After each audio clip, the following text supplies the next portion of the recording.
Hey everybody, so tonight I'm going to be making Swedish meatballs. The difference is it's my version. First thing we want to do, we want to make a duxelle to mix in with the meat. I know it's not traditional, but it's amazing the flavor it gives. Alright, so in here I have some creamy mushrooms and one shallot.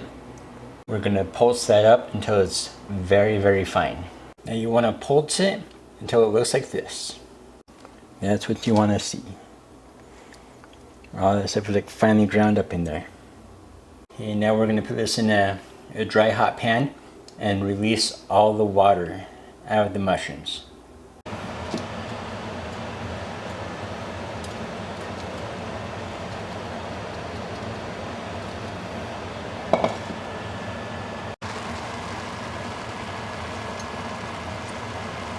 After you put in the mushrooms, you want to put in a couple of sprigs of thyme in there. Just like let that incorporate in there. Here I'll show you how much water is being released already. So look at all that water being released already.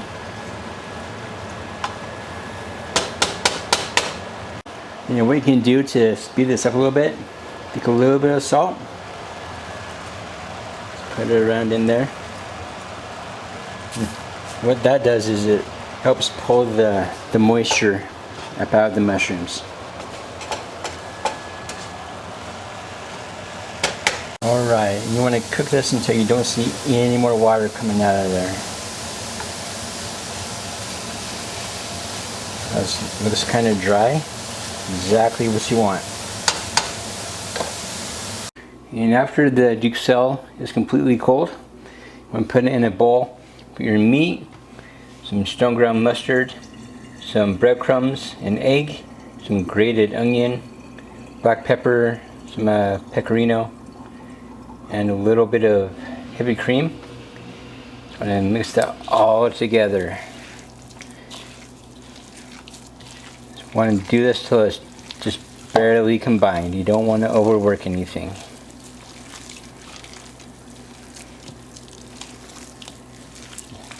Right, and after everything is like combined, I'm going to take like a little small part, like a little patty. This is your tester. So you can decide if you need to add like more salt, more pepper, whatever. So it's like a pretty little snack while you're cooking. You need to wait for this to heat up. I just barely turned it on, so. Alright, after they're browned all over, a little bit of sear, a little Maillard reaction right there. I'm going to take them out. Now at this point they're still not fully done, but they will finish in the sauce. What we want to do is take some beef stock.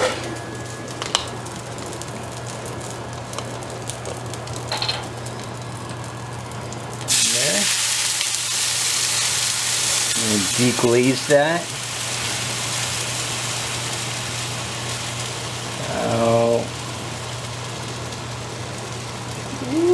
About right there.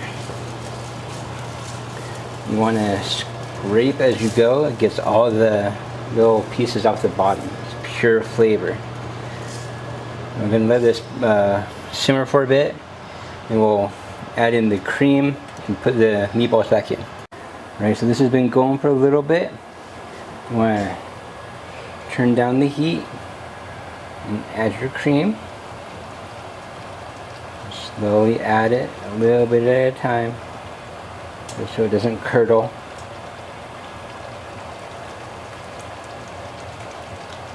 And then we're going to add the meatballs back in.